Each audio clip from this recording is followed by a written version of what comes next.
okay, we'll get a tower now, and they need to be real cautious about their team fight. Bristol has to be top net worth entire game. Take the win.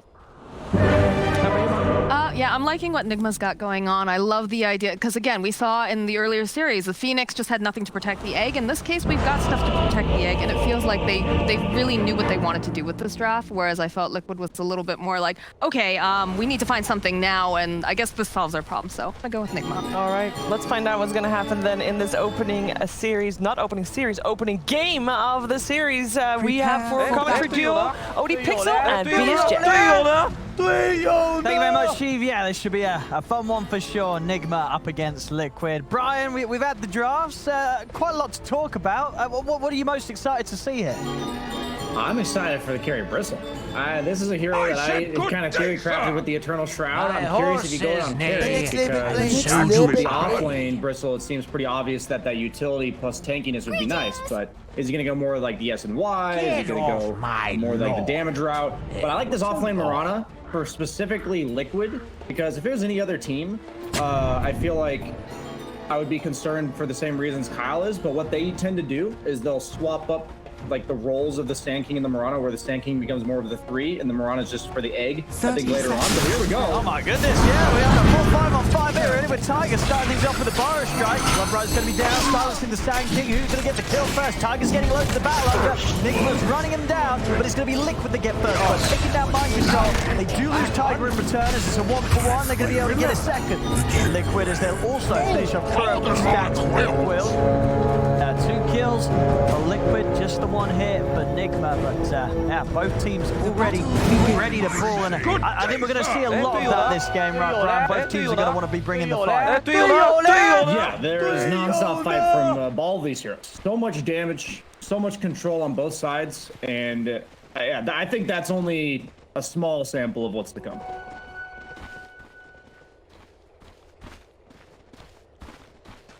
Yeah, as both take a read of one another.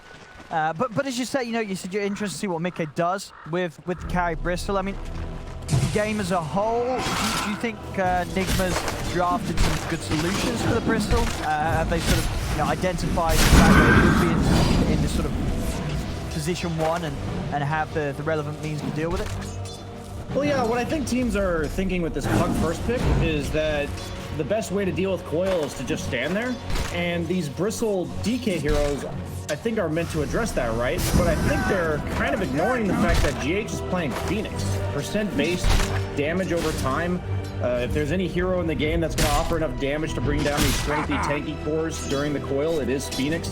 So we've seen GH carry the crap out of games with it in the past, and I think that he's going to be kind of the crucial factor towards it. I'm curious if they're going to try to do any synergy with the Blood Rage to amp up his damage even more, but he'll probably just be using it on himself most of the games.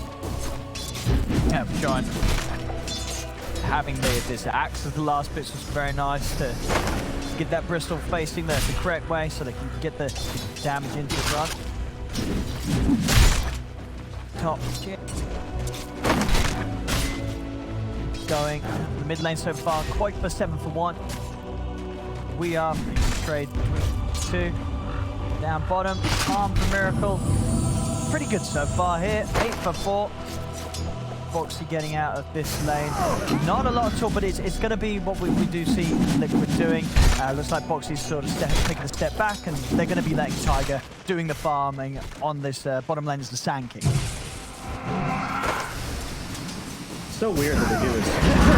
It's the only team I've seen in a long time do it.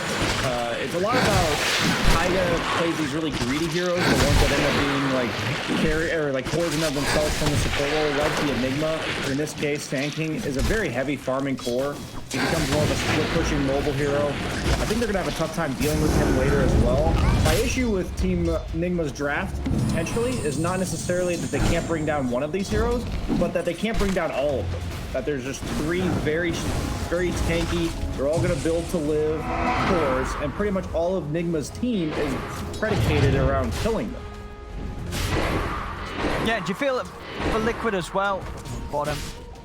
Getting them rather low. He's going to start running down Tiger. Tiger's Burrow Strike available for a couple of seconds. Miracle going to have damage in time. No Burrow Strike. He's back with Tiger down. But Miracle will still get the kill quite bring down the Bloodseeker in time as miCKe down to the side. Maybe wants to look to try and get back in. Remnant's out for Kuro. Kuro will die, but it looks like miCKe find the cleanup. Poxy with the leap, salving up. miCKe trying to chase.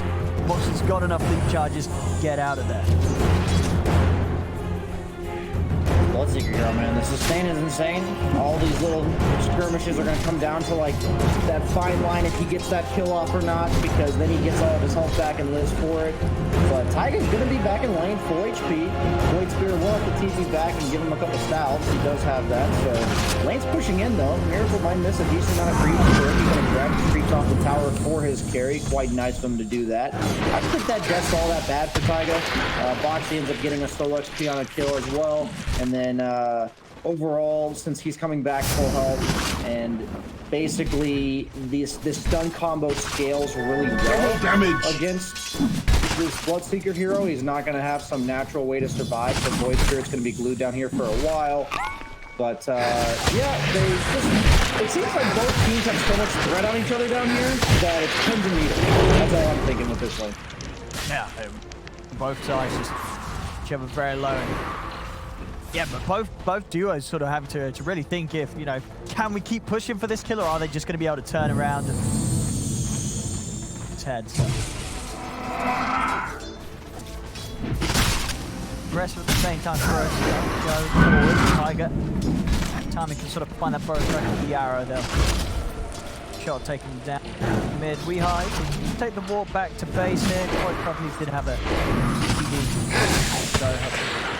so pray against the time to come out a wave or so ahead of miCKe now that miCKe has had to spend that time in space. Bounty runes up. Insania is able to step in and grab it away from G8.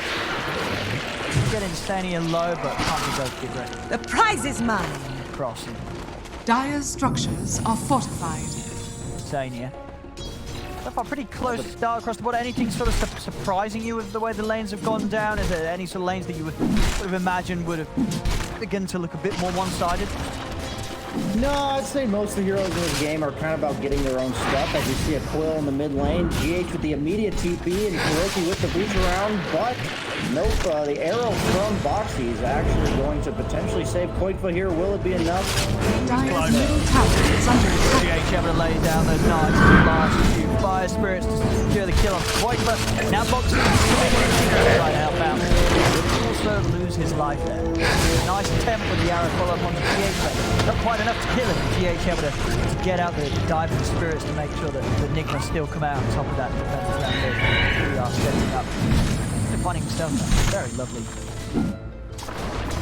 Yeah, that just shows a really good understanding of the matchup from Team Nigma, because Puck just usually doesn't have enough damage to stop that original DK push. So that first DK form amounted to nothing, and that's a crucial timing to kind of slow down, because DK's traditional counter to Puck, as we see in another lane. I'm not going to have much time to talk at all this game. Boxy arrows up on Kuroki. Should be able to have this here, Kuro. No further way to get out of there. Taiga comes in with the last punch. Radiant's top tower is under attack. Next time, top lane. I mean, that's not. It's going to be a tough hero to take down right now. miCKe with the race for the Ring of Health. Not really a target that these two are going to be able to do too much about. I just love DK against Puck, because Puck's all about that poke damage early, and DK has that instant stun to deal with Puck later. As miCKe has decided, I'm no longer worrying about this DK, as Coil is used to kill the Coddle, but this is pretty good when you make a quick rotation like that. And miCKe might have to be a bit fearful, but that's kind of the power of Bristleback, is that even without his support, it should be pretty tanky here, but it's making some pure damage. They got it. Wow. An excellent move from miCKe, turning that, you know, quick straight dream throw into a keeper of the line to kill on the carry. Now back over towards mid. Europe is going to come across the shot to set up onto Koitva with the run. Koitva trying to step back up in safety at the high ground. He's not going to be able to get away, and miCKe, he's the one to turn up to clean up the glory here. Triple kill for miCKe, maybe even more. Boxy getting very low. The Urn's going to tick him down, and miCKe's going to be able to get another ultra kill on the Puck. I mean, miCKe could not be starting off this game any better here. 5-0-2 already before the 8-minute mark. These movements are so fast from Team Nigma. This is crazy. Like, from lane to lane, I can't even keep up with it as a caster, let alone a player. This is crazy. It What was I Cautious how they poke doing? around. We are not going to be able to grab his hands on the room. We'll end way. Progress and Miracle going for the phase into the Radiant Maelstrom. And are is scanning. this sort of just the go-to build nowadays of carry Bloodseeker Maelstrom every time? Yeah, the spell damage plus, or spell amplification plus attack speed from your Blood Rage, it's just too good, right? And they also buff Maelstrom, so that a lot of carries are buying the item.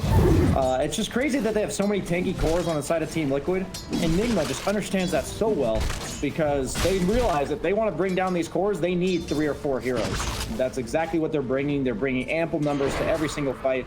And I think Liquid, even though they're like dying on these crucial cores, maybe this amount of resources required to do so is not all that bad, because they're still about neck and neck. See, a bit of a repeat of what we had earlier. We are finding the opportunity to go down to the stadium with the coil. Going to get the kill. See if miCKe can get anything in return. Jump way back to safety and mind control. More time to step across, grab miCKe with the call, dunk him down. As Nigma just continuing to do an excellent job at finding these kills. Pretty much every attempt that Nigma goes for in this early game to get some sort of action, especially when it's round Weeha, has just ended up in success. Liquid taking some heavy hits here when it comes to the hero. Yeah, I really do think the setup for all of this is so much about that shutting down that first DK ultimate, because a lot of these movements would be stopped if DK was applying a lot of pressure on the mid tower, but Phoenix able to defend that tower alone. As I've talked for 3 seconds, and we have another kill. Yep, Tiger, he's getting gone upon by Miracle. Tower is under attack. Nigma just not missing a single beat when it comes to seizing any opportunity. Just go, and as soon as that kill happens, we sweep across to Weeha. He's making moves already with the smoke, trying to find the set jump onto Boxley. Boxley's into the trees. Carlos still ahead of time to get him away. Use those leaps though to keep himself alive. Look what they found here too, a very juicy triple stat. They're going to be able to clear this out for themselves. That's also 4 bounties going the way of Nigma, so that's just such a well-timed move, because they knew that nobody on the side of Liquid would be able to get the top bounties, so by committing 4 heroes here, they can safely just have the axe to pick up the other 2 bounties. They've caught Weeha. Quite with the stun set up and a lot of follow-up too. Boxley with the arrow, Tiger jumps in with the burrow strike, finally able to put an end to sort of Weeha's clean opening to this game. Top lane Insania. Bring Tiger across. Tate is down. They've got the combo. Burrow strike into the arrow. And they will drop the epicenter as well. They're going to need every bit of damage to take down mind control, and they will. They'll get him.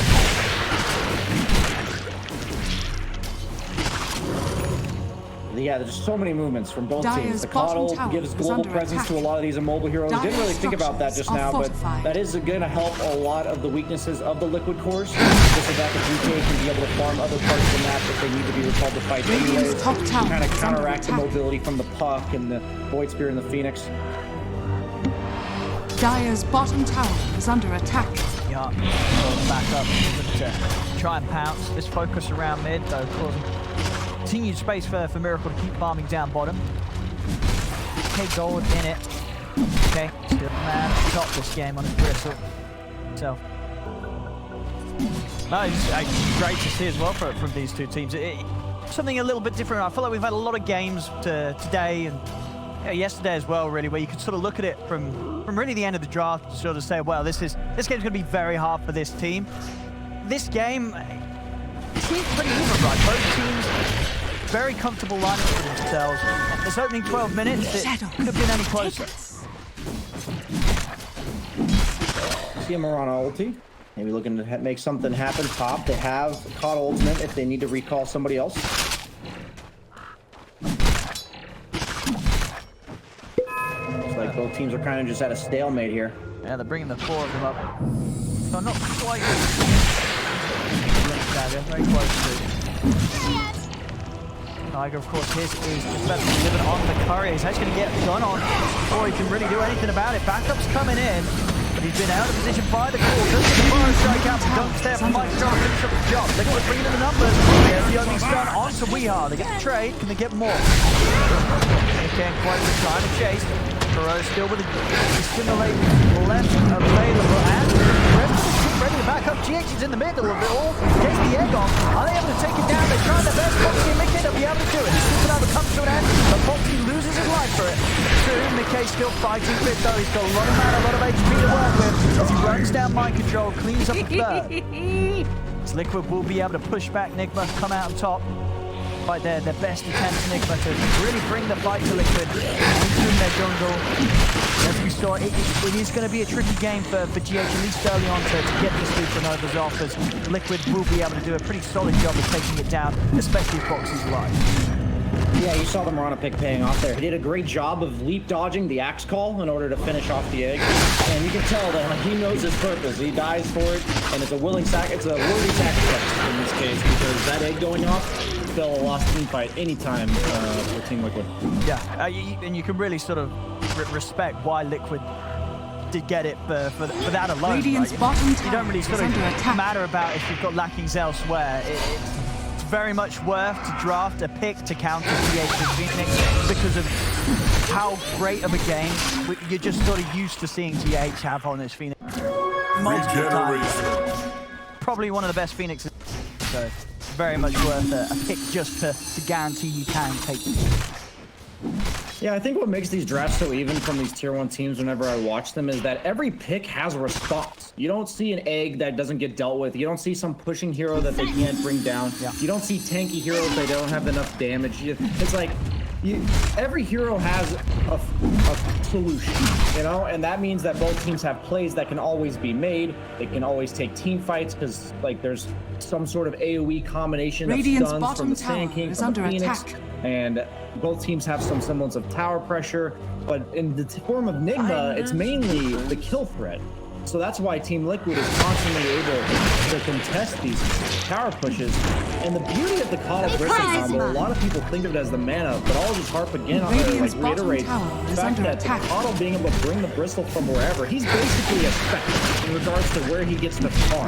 Like it's not a matter of like, you know, his teamfight presence, but the fact that he can be farming anywhere on the map as a hero that usually struggles with mobility, suddenly that's a lot of efficiency that racks itself up. And even though he had a couple early deaths, Bristle's still number 1 network 15 minutes in.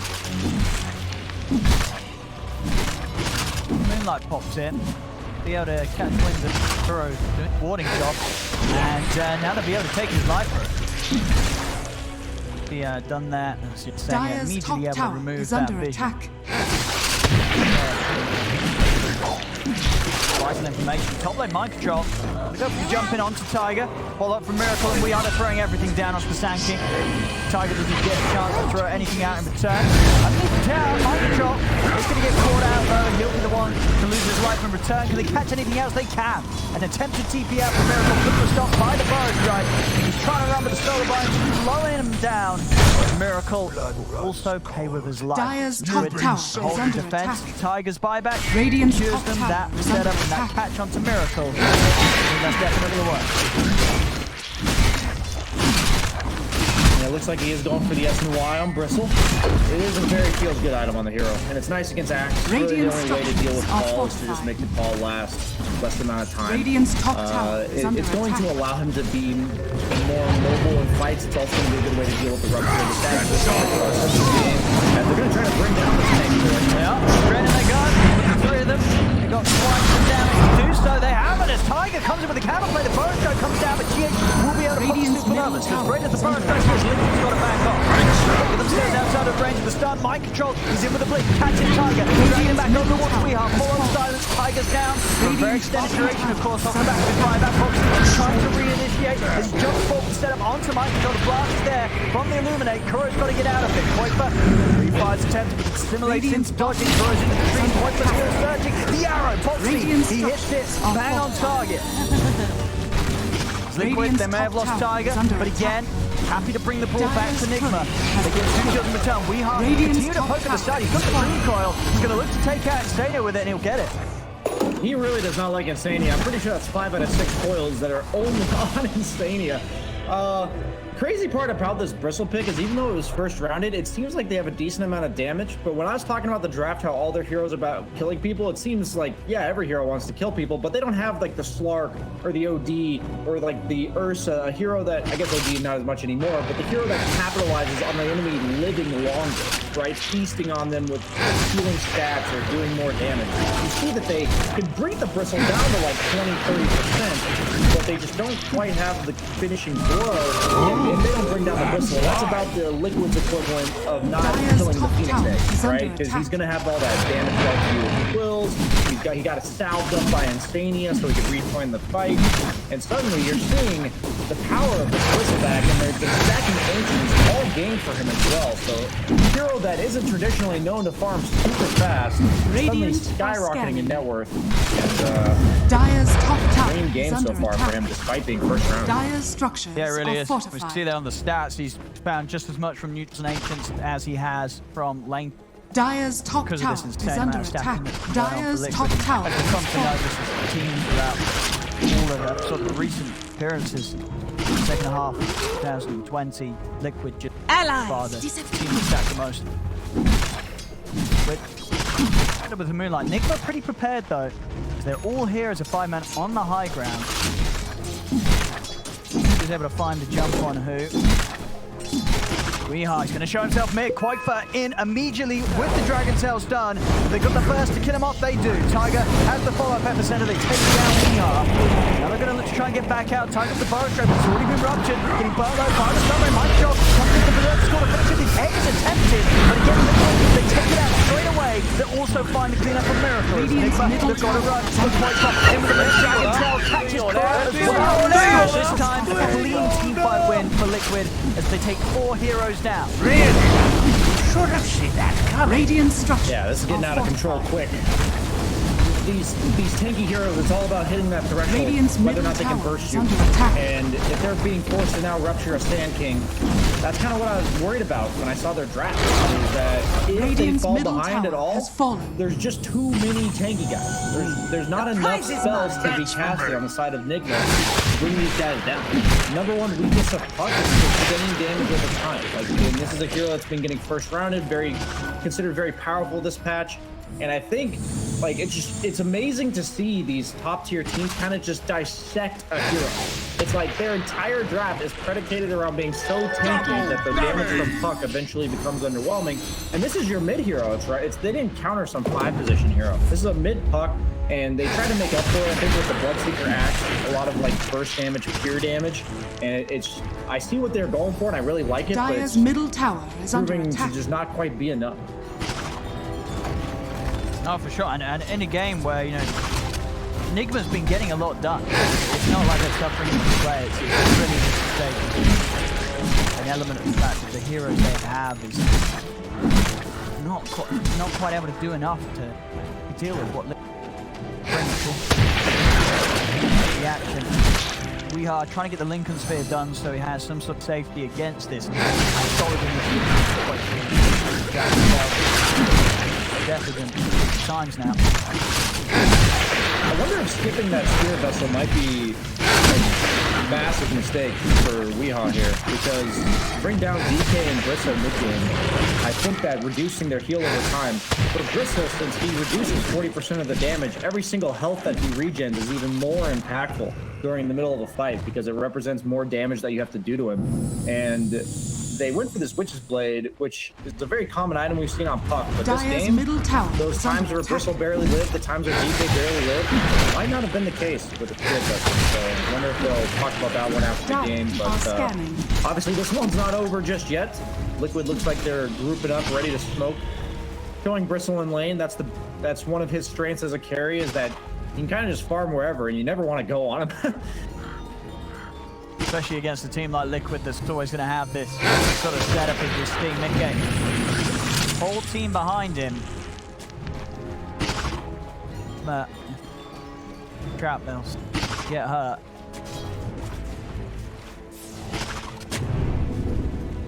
Top. Kuro. Tiger. Finding the Burrow Stroke. Kuro's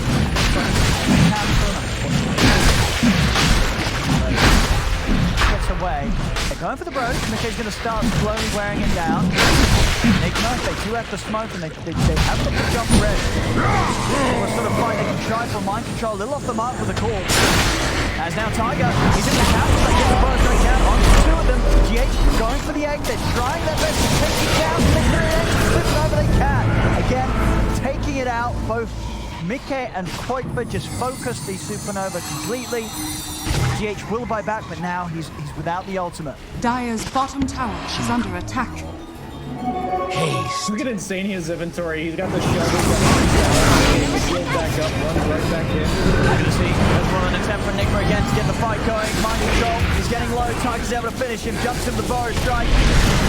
As it really just seems to be what you're saying right now, Brian. You know, Nigma, they're trying to do something, but it almost just feels impossible right now. What can they do? They're sort of running out of options against Liquid's lineup right now with the build-up, the itemization they have. These heroes just do too much for Nigma to deal with. I think one of the worst feelings you go is Bloodseeker at the top and having a guy that just walks into you and you just like can't do anything. You're supposed like these heroes are meant to just burst with them. They're meant to be a threat. You're supposed to be afraid of them. You're supposed to be worried about your positioning at all times against heroes like this. And miCKe, he just ran straight up the high ground, you know, with no care in the world. Doesn't even care if he's facing them. I love the Sand King pick specifically here because it offers an AoE stun that punishes them grouping up around the Bristol. We saw it top earlier when they tried to burst him when it led to the 4-man burrow strike. We saw it there. This comes through as a deterrent similar to the Axe today. Bristol is going to force everyone to group around him because if they don't hit him with 4 or 5 heroes, they're not going to kill him. And a lot of times people say, just ignore the Bristol. But he's hitting for 350 damage when he's got those Berserkers, or excuse me, Warpath stacks going.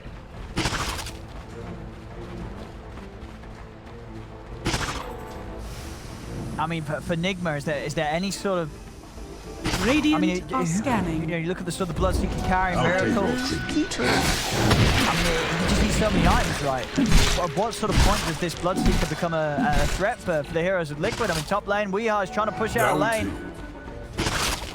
Phase shift off, but might as well buy him some time. He'll be able to make it away. Trees he goes. One side today. Yeah, Liquid's farming all 3 lanes, though. Bristle's farming bottom, Coddle's pushing mid, and the gank top is more of a, get out of here, this is our lane. And if Coddle groups up with his team top, he can bring the Bristle with him. miCKe's doing the same thing as we just saw top, bottom, but he can do it by himself because he's got the Aegis. This is all just map control. They're the sheepdogs. Nigma's the sheep. They're just trying to herd them. That's all they're trying to do. And now Nigma is stuck on their triangle. This is what I see almost every tier 1 team do with their Aegis, right? They're just going to slowly just group you together and then eventually choke you out so that the net worth lead is going to go up and up. If they can kill this tanking, that'd be really good. But Taiga, he's ready. Like, he's not going to get surprised by this kind of stuff. He knows he's alone. He's the one vulnerable on his team, and he is instantly ready to react when the axe tries to jump. So much pressure coming in from Liquid now. Okay, knocking on the tier 2. Nigma got the force from sat top. Radiant's bottom tower has fallen. Crystal Blade done. 26 minutes in. This is this is some crazy levels of farm on Liquid Crystal. It's all from the Coddle stacks and the mana. He doesn't have to buy any mana items, and he gets all those extra stacks. It's so nice for Bristle. One of his biggest weaknesses is having to buy so many regen items to actually use his quills off cooldown. So that's just not the case with Keeper of the Light. Instantly, Dragon Tail stunned at the same time. So towards the backlash, commits to the burst. Another very deep. They can easily keep themselves out of range. On the Tiger, they take down Tiger. Miracle's trying to fight against this, but miCKe with the basher. With the Abyssal, he's just bashing him up, controlling Miracle through the BKB. As Miracle's down for a minute, no buyback. Kuro will be soon to fall. And Nigma making the start taking the base. They've got the creeps moving in on the bottom. Backdoor protection comes down. We are trying to clean them out, push back these waves. But it's only down to him and GH, and it really does feel like it's just the last 10 minutes of this game. Radiant's bottom It's just been a walk in the park for Liquid's lineup. Radiant's bottom barracks has fallen. Radiant's middle tower is under attack. Yeah, the pace of this game was absolutely nuts from both teams. And it was definitely a threshold where either the Liquid cores are burstable and they can't play the map, in which case they're going to be inefficient and they're going to fall behind, or the Liquid cores are unkillable and they can play all 3 lanes. That was kind of the story of this game. In Liquid's favor. I think both teams made a lot of good moves, but at the end of the day, like, just a few things where miCKe doesn't quite get brought down top. These momentum swings and these type of matchups where it's like, can you kill us full to 0 or not, are going to completely decide the game. And Liquid looks like they're going to completely run away with it, as they now run away after killing Radiant's 2 lanes middle of barracks barracks. has fallen.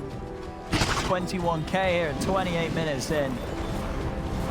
I mean, the thing is, when you sort of look at the game now, like, how one-sided was the draft? Like, what could have played out differently for Nigma to have not got to this against it? I don't think it's like a one-sided draft. If you look at the net worth, it's not like this. Oh, okay, they don't even give us a second here. Oh, Tiger, he's up on the cliff. Starting to burn him down with the stone ray. Kuro's already dead to the side. We are getting on the back lines. Coil down onto Boxy. Allies. He's popping the egg. Tiger still staying. He's slowly burning up on this cliff, so they will get Tiger. Monster kill. Meanwhile, miCKe himself a DD, and he kills off Weehaw. Weeha's gone. Yeah, if you look at the net worth charts, this game was completely even at 15 minutes. Yeah. They've accrued all of this 22k net worth lead in the last 13 minutes. So it's just a matter of those mid-game skirmishes where who comes out on top. That was all it was. Because the thing is, once you kill Bristol like 2 or 3 times in the mid-game, it becomes easier and easier to kill him. And same with Dragon Knight. But if you struggle to kill them, it's more and more difficult to kill them. That's exactly what you're seeing. Net worth charts are flowing the way this game's played out. As Nigma, I like how they're giving their final stand here. They're not going to go down without a fight. A giant miracle. Oh, it's big at the end as he walks into the arrow. No, he's dead for sure. As he runs straight into it, takes a head first. The arrow from Boxy as he's down and out. Void Burgess killing them outside of the fountain. As there's no defense that Nigma can put together here. Liquid is looking to close up this game 1, and they'll do so. GG is called. And Liquid, as you say, just mid-game onwards, just on complete fire. And